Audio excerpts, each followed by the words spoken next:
What's up, everyone? You are watching Speak Life Transformation TV. I am your host, Natasha Bryant, and owner of Speak Life Transformation, a practice located in Philadelphia, Pennsylvania. You can go to speaklifetransformation.com to learn more about me and the services that I provide. You're watching another episode of Therapy Unveiled, an opportunity to go behind the closed doors of therapy, where I bring to you topics that I speak with my clients about with the hopes that you too can learn tips and strategies to live your best life. Today's episode is part 2 of our expectation series. Last time I spoke to you about expectations with perfectionism and how to shift your expectations and allow yourself to not focus on perfection. So check that out. It has some dope strategies and tips included in there. But today we're going to be talking about expectations that come with pleasing. And the reason why I wanted to discuss this, because the clients that I work with that are struggling with pleasing, or the pressures that come with pleasing, it's because the pressure is due to the expectation that they're putting on themselves, right? And the idea is, if I meet these expectations, right, if I please in such a way, then that will prevent me from disappointing other people. That will prevent conflict that I don't want to deal with, right? That will prevent, people not wanting to be around me losing people, or me being rejected, me feeling lonely. All those things, right, is really the function behind pleasing. One analogy that I often use with my clients to help them really understand the impacts of their pleasing is the bucket filler analogy. And you may have heard about this. It's often used in elementary schools to teach kiddos about empathy and the impacts of their choices, of how they treat people, and how when you are positive or use positive words, it helps fill somebody's bucket, compared to if you are using negative words or bringing negative energy, it can dip somebody's bucket. And so it's this whole concept, be a bucket filler, right? The way I use this with the adults, though, is more about how the bucket regarding ourselves, right? And how we have our own buckets, and it's our job to fill our buckets, right? But often we are more focused on giving to other people, which is how we dip our bucket, right? We fill our buckets by replenishing the energy. That's through self-love and through self-care, making sure our needs are met, right? That's how our bucket gets filled. And anytime we give to other people, and it's not a bad thing. I mean, that's, as humans, we give and we help, right? But as we give and help other people, that's how we dip our bucket, or we're putting in a lot of negative energy, or something is causing us to pull negative energy out of us. That's dipping our bucket, right? Pleasing only allows you to focus on giving, which is dipping your bucket. Because it's the idea that it's my job to make sure people are happy. I got to make sure people are okay. I got to make sure that people's solutions are solved. Because when I do that, people are pleased with me. And when people are pleased with me, then people will stay connected with me. People will want to stay with me in a relationship. People will want to, be around me. People will give me positive feedback about who I am as a person, right? All those great things that come with pleasing. But as a result, there is this negligence towards your own needs, because the focus is, I need to focus on other people, making sure other people are okay. Me, that's not the big concern, right? That's not the concern. The concern is pleasing other people, because it's the concept of when I please, my bucket gets full, because I feel good when people are happy with me, or people are having a positive impact. I'm having a positive impact on other people, right? So then you're depending on other people to fill your bucket instead of depending on yourself, which is a whole nother issue, because now you're dependent on others to feel the energy, the love, and the care that you need, instead of you focusing on yourself to be able to do that, and depending on yourself to be able to provide you with all of that. And so with all that becomes expectations, because in order to receive all these things that you're expecting to receive from other people, you have to do certain things. You have to perform or show up a certain way, right? So that's what I want to talk about. Let's talk about those expectations that comes with pleasing. One expectation is that I need to make sure that I put other people before me. It's this expectation that putting other people first is the priority. Because when I put myself first, that's being selfish. You know, the saying, self-care isn't selfish, right? That's where it's coming from, because pleasing is saying, no, it is selfish. When you're putting yourself before other people, then you're being selfish. You're only worried about yourself. You're being inconsiderate. You're being considerate, and you're being narcissistic. You're being, that goes down the line, right? Of all these things that come up when you choose you over them.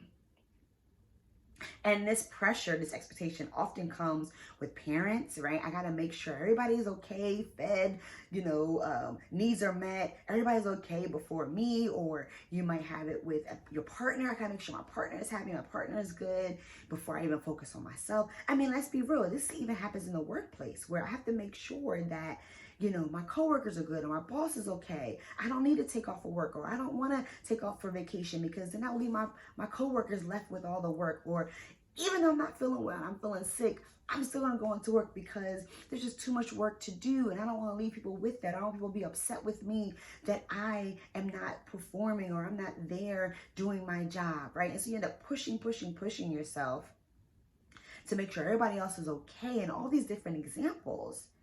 Meanwhile, nobody's checking on you, or you're not checking on yourself. And so that expectation that putting other people first is a requirement. Because, being selfish has a very bad reputation, selfish person. And nobody wants to be the selfish person, right? And then also, if people see me as selfish, people are going to be upset with me. People are not going to want to be around me. And so I just got to make sure other people are okay. Another expectation is to say yes to everything, right? It's this expectation to just be there for everyone. Just to, even though you don't have the time, the energy, the resources, it's no. I need to say yes, because I need to make sure I'm helping people. I need to make sure that I am a resource to people. I can't just leave somebody hanging like that. That's not good. That's being selfish, right? I got to make sure people are okay. And then while you're saying yes to everything, you're feeling overwhelmed because you have so many responsibilities on your plate. You don't even have room to say yes to the things you actually want to do, because often you're saying yes to things you don't even want to do. And so, but you're pleasing. People are happy with you. Oh, you're so dependable. I can count on you. Oh, I know you would say yes. Right? And then you feel like you're being taken advantage of sometimes, because people just assume you're going to say yes. So they don't even ask. They just tell you sometimes. Or they volunteer your services. So they're like, oh, I knew you would say yes. I knew you'd be okay with that. Right? And then there can be some resentment. I'm saying yes. I'm helping people in all these ways. And then when I need help, nobody's there. So there's this expectation for people to be there for you because you're always there for them. And then you're disappointed when it doesn't happen.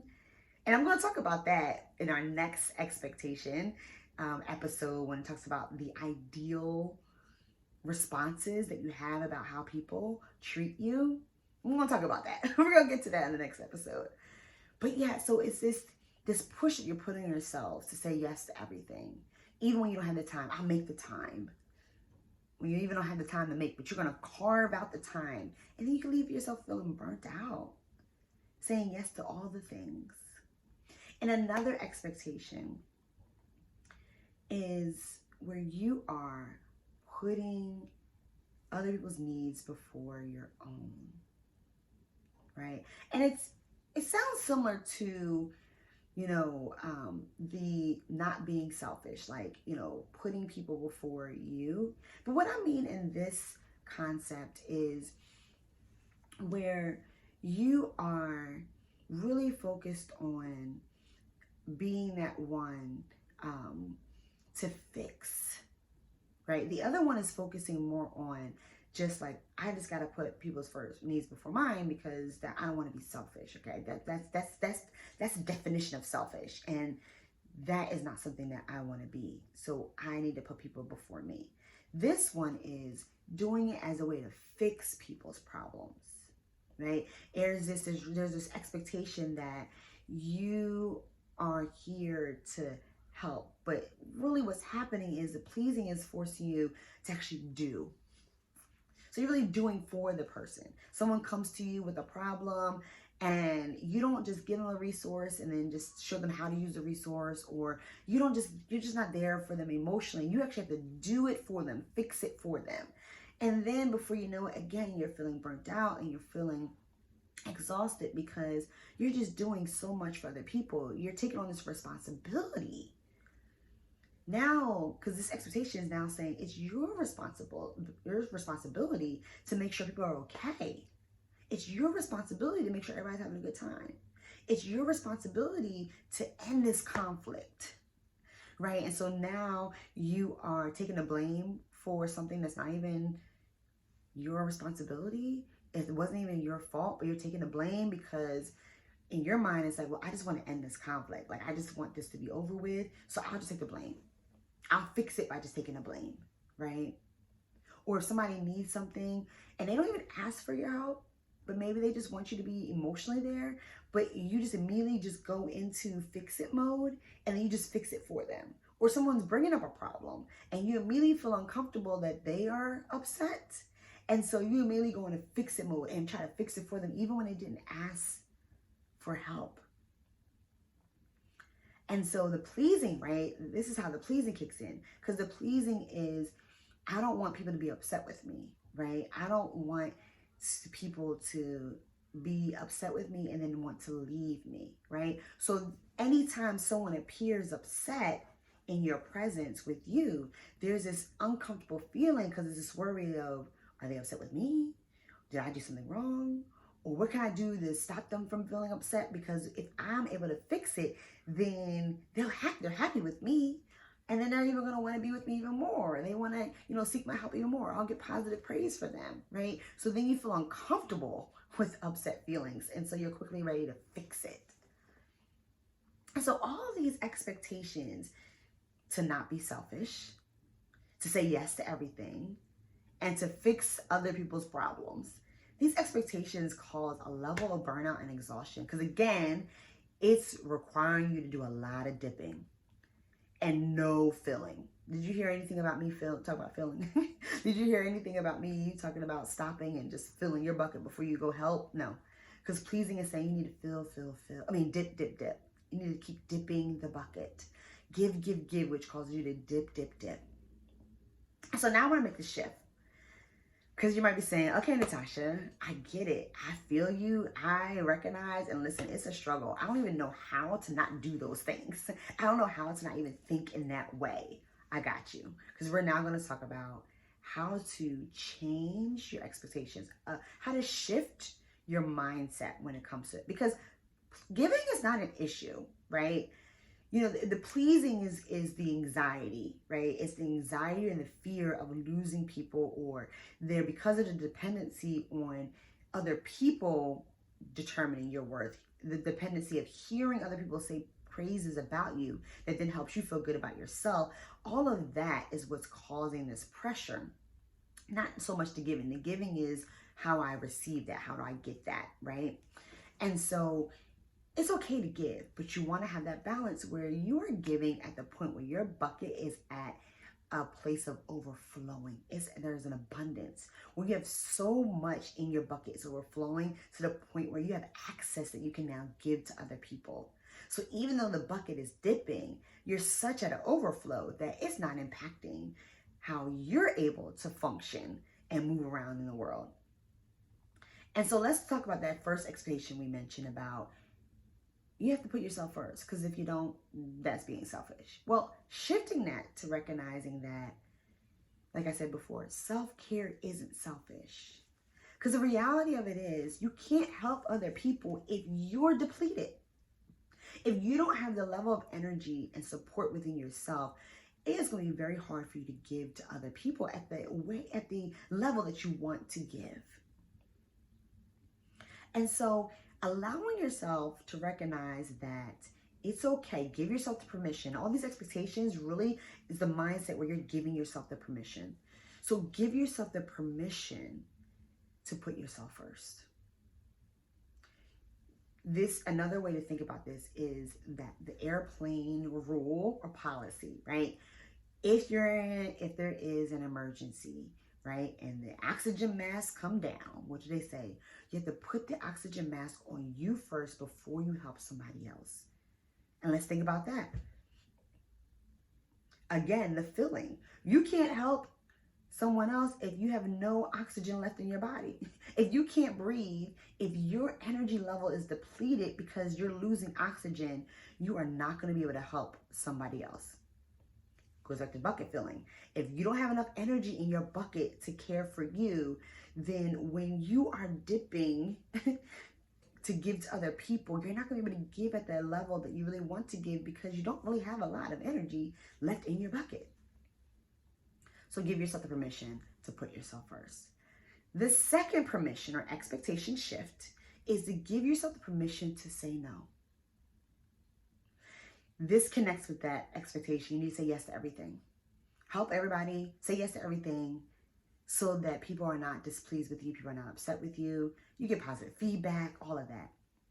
But again, while you're saying yes to everybody else, it's leaving you feeling overwhelmed because you're taking on way more responsibilities than you are capable of holding. Your plate is beyond full. You done picked up 5 more plates because you're taking on more instead of just figuring out, how do I maneuver the one plate? How do I make shifts in the one plate? You're adding more plates to hold on more responsibilities, which is causing you to be more exhausted and leaving no time for yourself.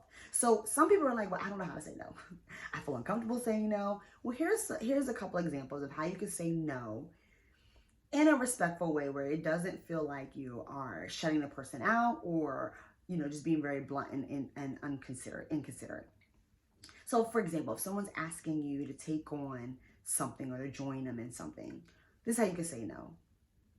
I really appreciate you thinking about me, but at the present time, I'm not available to do that, or I don't have the time to do that, but thank you for considering me. Or maybe someone's asking you to do something. Maybe you do have the time, but not the time they're asking. You know what? I'm not able to help you at the time you're asking, but I am available Thursday at 4 o'clock. Let me know if that works for you or not. Again, it's setting those boundaries where you're still helping, but you're setting the boundaries of how you can help. Or you're just saying, I can't help at all because you're realizing I generally don't have the time or the energy. But you have to give yourself permission to be able to do that. Because if you're making yourself feel guilty about saying no, because again, the selfish piece, then it's going to be hard for you to stand up and advocate for yourself. Because when you say no to other people, you're advocating for yourself so you can start being able to say yes to yourself. And the final expectation, shift, and permission to give yourself is to give yourself the permission to not be the fixer. Give yourself the permission to be okay, to just be able to sit back and let the person figure it out. And that does not mean you're abandoning the person, because many times as a giver, it's like, but then I'm going to abandon them and they're going to be left hanging. And it's like, no, they have to figure it out. But this is how you could do it, right? This is how you could do it. You provide the resource, but don't do it for them. So if they are, for example, say you have someone who's like, oh, financially, having some issues and they don't have enough money to pay for something, right? And you recognize that it's because they're budgeting. They're just struggling with their budgeting, right? Give them different resources. Or get some tips or strategy. Here, this is what I can help you on how, this is how you can be able to start affording this. And here's some tips and strategies. And then you can be there to support them, following up with them, being an accountability partner. Did you use the strategies? Did you follow through on the plan that we created, right?